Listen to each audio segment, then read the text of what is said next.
Hello everyone and welcome to this follow along routine. So this is going to be a 15-minute follow along sequence. It's a full body routine that you can do on a daily basis. This is something that I recommend that people use to get started with their flexibility and mobility training. Just something to get the body moving, to get you into the habit of stretching, and yeah, just a good starting point. So we're going to begin with some breathing. So the breathing is super important when it comes to flexibility. So for the first few minutes, we're just going to practice how to breathe when we're doing the stretches. And I'm going to teach you a good technique for calming down the nervous system and help you to relax a little bit better. So what you're going to do is an inhale through the nose. And you want to make the inhale as soft as possible, and then you're going to make a slow and soft exhale through the mouth. So in through the nose, out through the mouth. Try to keep the inhale and exhale as soft and quiet as possible, and really try to feel how your body is getting a little bit more relaxed with each breath. So we're going to do this for about 1 to 2 minutes. So let's just start breathing with me.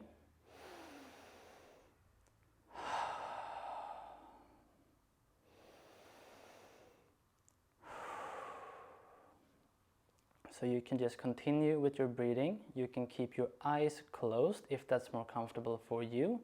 You can also adjust your positioning. So make sure that you find a position in which you feel comfortable. If you don't feel comfortable, it's going to be harder to proceed and do the breathing in the right way. So this is all about learning how to relax, learning how to calm down your nervous system, and getting to a better state of improving your flexibility and your movement. By now, you should feel a little bit calmer, you should feel a little bit more relaxed, and your body should feel a little bit more soft. So now the first exercise we're going to do are going to be neck rotations. So we're going to do a rotation of the neck, which is going to take the neck through its full range of motion and most of the movements that the neck can do. And I want you to do alternating between the right and left side for about 90 seconds. So find the position that feels comfortable. I'm going to sit on my knees. You want to have the shoulders relaxed, so feel the shoulders pulling down. You don't want them to lift up towards the ears. It can help to take a few breaths just to get into the position. And then we're going to begin by tilting the neck down. I'm going to slowly look towards my left shoulder. I'm going to continue to look up towards the roof. Moving down towards the right shoulder, coming back to the starting position, and then I'm going to reverse. So right shoulder, look up at the roof, left shoulder, starting positioning.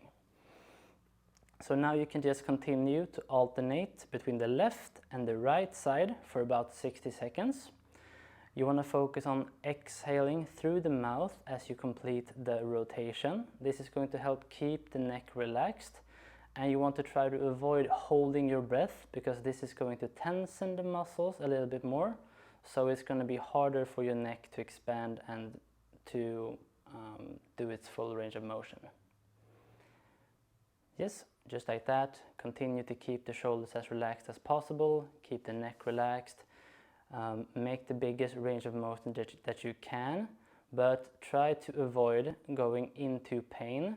You should feel a stretching sensation on the opposite side, but you don't want to feel any pain on the closing side. So always think about feeling a stretch on the side that is getting longer. You should never feel any pain on the side that is getting shorter. Right, so just continue and complete one more neck rotation on each side, and then we're going to transition into the next movement. Perfect. So now the neck is a little bit more loose. We got some movement going. Now we're going to transition down into the spine. So we're going to do a cat-cow, which is an exercise that's going to train your spine. We're going to focus on learning how to segment the spine and move each vertebra of the spine from the neck all the way down to your lower back. So I want you to be on all fours. I'm going to keep the arms straight or slightly bent. I'm going to begin by rounding the spine, looking down between my hands, and then I'm going to begin by all the way down from my tailbone. I'm going to start to slowly arch, and then I'm going to try to arch as slowly as possible, moving up the spine, one vertebra at a time. I'm maintaining pressure through the hands so I don't collapse with my scapula. I'm continuing to segment the spine, one vertebra at a time. Once I get to my upper back, I'm going to start to look up with my neck. Try to exhale in this position. And then from here, we're going to reverse the movement from the tailbone. So I'm slowly going to start to tuck the pelvis. I'm going to start to round the back from the lower back up towards the mid back. And then I'm going to continue by looking down towards the hands, pushing the hands into the floor, rounding the back as much as I can. And here I want you to take a deep breath in, and then exhale, and push the hands down into the floor to create an even bigger flexion of the spine. So that's one repetition of the cat-cow. It can take almost up between 1 and 2 minutes to complete one repetition if you do it really slowly and with control. So just do like 1 or 2 repetitions of the cat-cow if you do it that slow. If you're doing it a little bit more quick, then you can do about 3 to 5 repetitions. And really focus here on learning how to work with your spine, learn how to move each individual segment, because this is going to help you build more control. So you're going to be able to use the spine more precisely in different strength exercises as well. And it's also just going to allow you to have more movement freedom. And remember to always apply pressure into the floor, push the hands down into the floor. So try to avoid letting the scapula retract or the chest to sink down towards the floor. This is going to be a spine or back focused exercise. So we want to try to avoid letting the scapula do too much, since the focus is on learning how to actually move the spine. Alright, so we're going to move into the next exercise, which is going to be a little bit more dynamic, and we're going to focus on the shoulders and getting a little bit of a stretch on the front side. So we're going to do a cat to seal, which is an exercise that is coming from my gymnastics background, that is often used in warm-ups before handstands and upper body training. So there are 2 positions. We have the cat, and then we have the seal. So you can begin in either. I'm going to begin in the seal position. So I'm going to keep the arms straight. I'm going to let the hips sink down towards the floor, and I'm going to reach my chest up as high as I can. I'm going to squeeze the glutes a little bit, look up towards the roof, and then hold this position. And then I'm going to start to slowly push myself back. I'm going to round the spine, and then I'm going to slowly sink down into the cat position. So I'm keeping the back as round as possible. I'm keeping the arms straight or slightly bent. I'm trying to push my armpits down towards the floor, and then I'm going to hold. Take a breath. Sink into the stretch, get comfortable, try to relax into it, and then once you feel done, you're going to come up, and we're going to drop the hips and then move back into the seal. So you're going to alternate and dynamically move between the cat and seal position. You can continue to do your reps, move at a tempo that feels comfortable for you. And if you feel like one position is much harder for you to hold, then you can just hold that for a little bit longer. You can always individualize and make it more suitable to you. So shift back and forth. Remember to take a breath or two in each position, because that's going to help you relax and actually get comfortable and start to own the range. And then when you feel comfortable, move out of it and then shift back and forth. Perfect. So now we've gotten some movement in the spine, we've done some work on the shoulders. Now we're going to introduce a little bit of rotation of the spine to open up the sides. So we're going to do thread the needle. And to do this exercise, you're just going to sit down on your knees. I'm going to place my hands in front, and then I'm going to take one hand, which is going to be the needle. I'm going to thread it through the arm and then reach out. From here, I'm going to try to get my shoulder all the way down to the floor. And from here, I can use this hand as support and try to rotate up towards the roof. And then if this feels comfortable, lift the hand and then rotate. Focus on your breathing. Actively try to reach the hand behind you, rotating the upper back. Use the breath to get deeper into the position, and try to do your exhales as you move further into the position. So pause in the position, take a deep breath in, try to fill up the upper back with air, and then as you breathe out, try to relax and allow the back to rotate a little bit more into the position.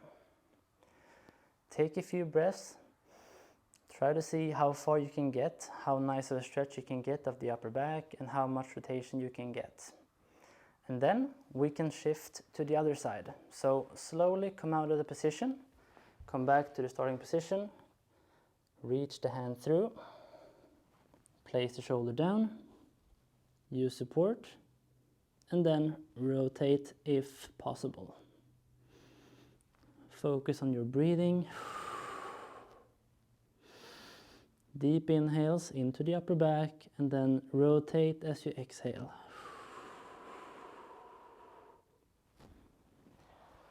Continue to take a few deep breaths. Get comfortable into the position. You might notice a little bit of a difference between the right and left side. That's totally normal.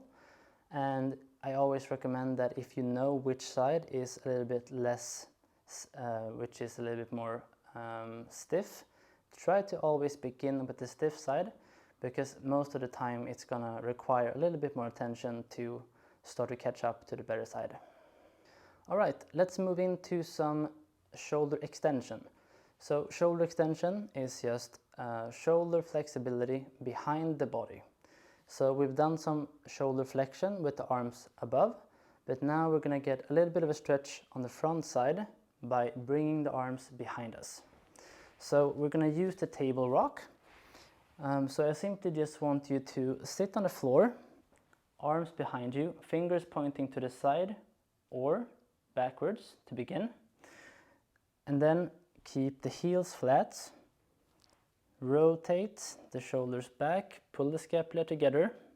And then I'm going to drive the heels down, keep my arms straight, and then push my hips up towards the roof.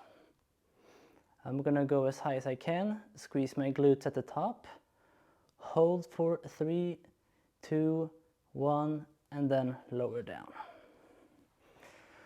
Continue to perform about 5 to 6 repetitions. Hold for 3 at the top, and make sure that you actively squeeze the glutes in the top position to force the hips up as you reach back with the arms and push the hands into the floor.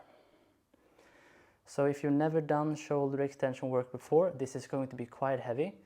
It's a really useful exercise because this is a range of motion that most people neglect. So most people in the gym are not training with their arms behind their body. So this is a great way to start to implement a little bit of shoulder extension work to improve the health of your shoulders and to increase your range of motion. All right, so we're going to start to move down from the upper body to the lower body. And we're going to start with some dynamic movements for the hamstrings. So we're going to do a rocking lunge, which is going to work on both the hip flexors and on the hamstrings. So we're going to start in a lunge position. I'm going to place the hands down on the floor. I'm going to rock back. I'm going to get the legs straight. I'm going to squeeze my quad and hold for 3, 2, 1. And then I'm going to slowly shift back forward.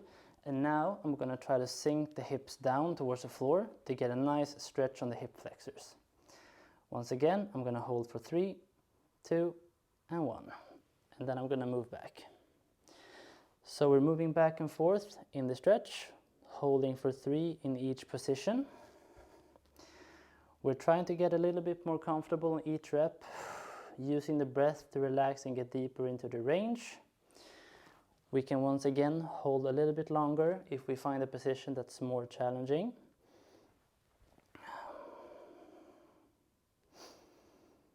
Just slowly moving back and forth, finding a tempo that works for you. You might not be able to get this completely straight, and you might need to elevate your hands on a couple of blocks. Just find something that works for you. It doesn't have to be perfect, just has to get done. And then we're going to shift to the other side. We're going to do the same thing. So get the hands down on the floor, extend the leg, hold, 3, 2, 1, and then shift forward. It can help here to think about squeezing the glute here on the back side to help push the hips a little bit further down. You can squeeze for a few seconds and then relax. And we're slowly rocking back and forth, trying to go a little bit deeper on each rep. With the hamstring stretch, if you're higher, it's going to be a little bit easier, and the deeper you go, the harder it becomes.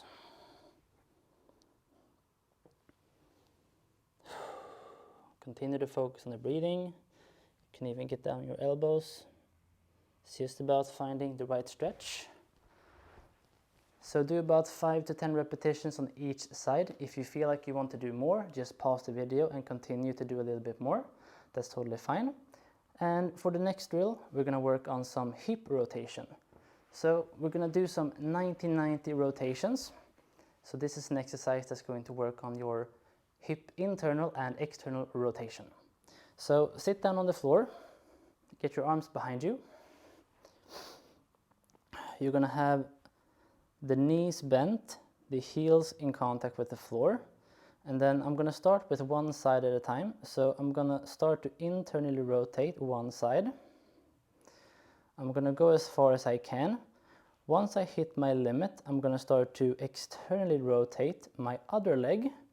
I'm going to lift the hand, and then I'm going to rotate into my 90-90 position.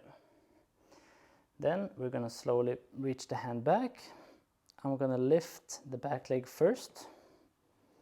Keep the knees as far apart as possible.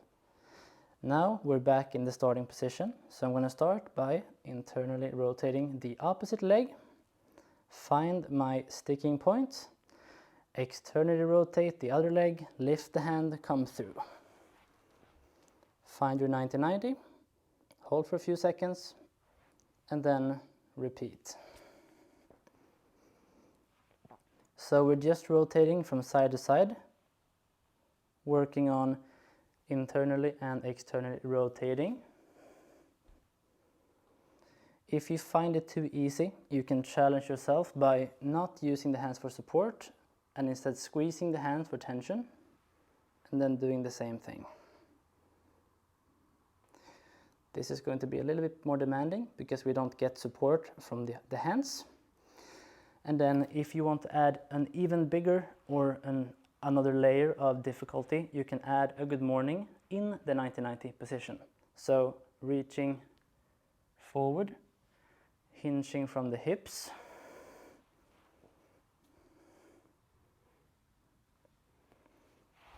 Which again is going to make it a little bit harder and you're gonna get an even better stretch on the outside of the hip to improve your hip external rotation.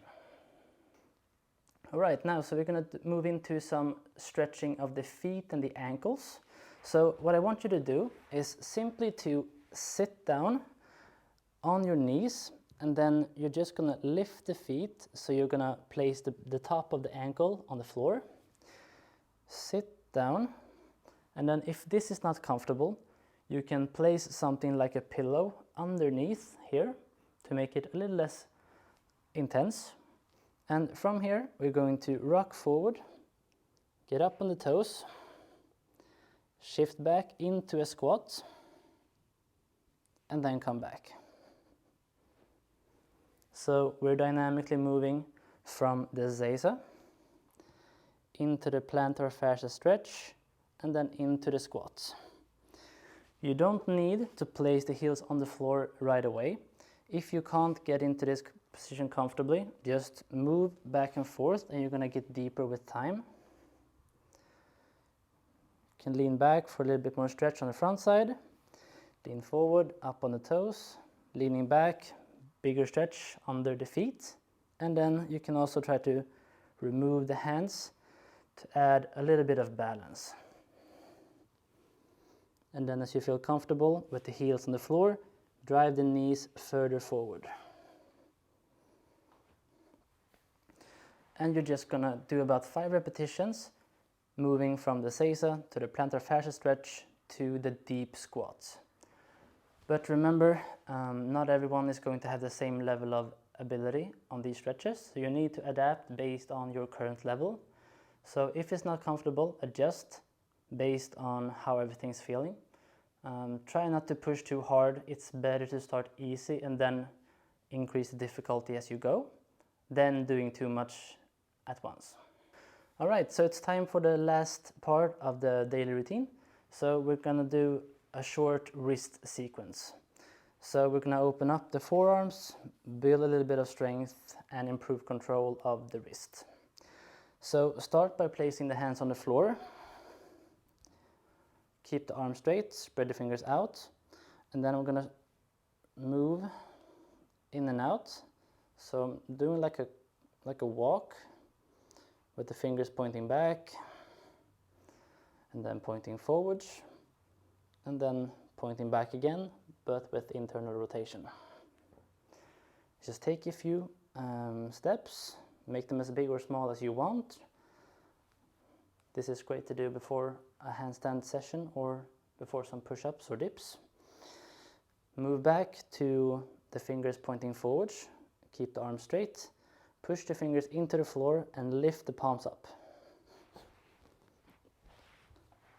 So lifting up, you can hold for a stretch at the top, slowly lower down, complete a few reps.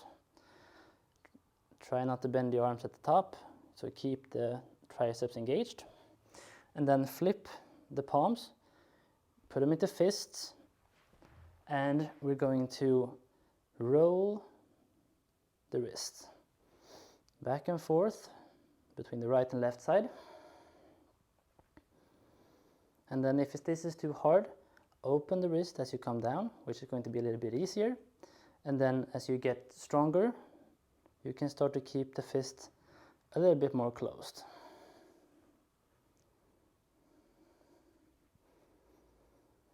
And then to finish off the sequence, we're going to do some wrist rotations. So keep the hands out, close the fist, bring the knuckles in towards each other, rotate down, out to the side, up, and then back to the starting position.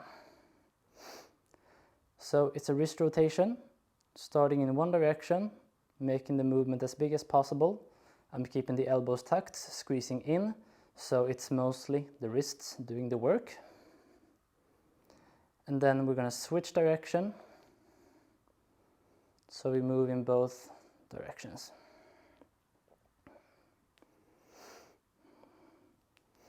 And then just shake it out. All right, so that's the end of the 15 mobility and flexibility sequence. I think it got a little bit longer than expected or planned, but you can always, like I said in the video, you can reduce or increase the reps depending on what you need. So if you feel like you need an exercise a little bit more, then just add the reps. And if you feel like something's a bit unnecessary for you, you can just reduce the reps or skip the exercise completely. That's totally up to you.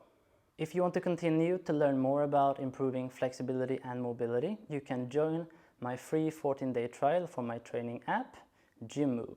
So in the app you get access to all of my workouts and programs completely for free for 14 days. You can cancel at any time. And in the app you also get coaching from me personally, and you get group access and community support. So it's the all-in-one solution for improving your flexibility and mobility, both general flexibility in terms of just moving better, getting rid of aches and pains, but also specific flexibility like the side split, pancake, bridge, and all that good stuff. So thanks for watching the video, and I hope I see you in the app.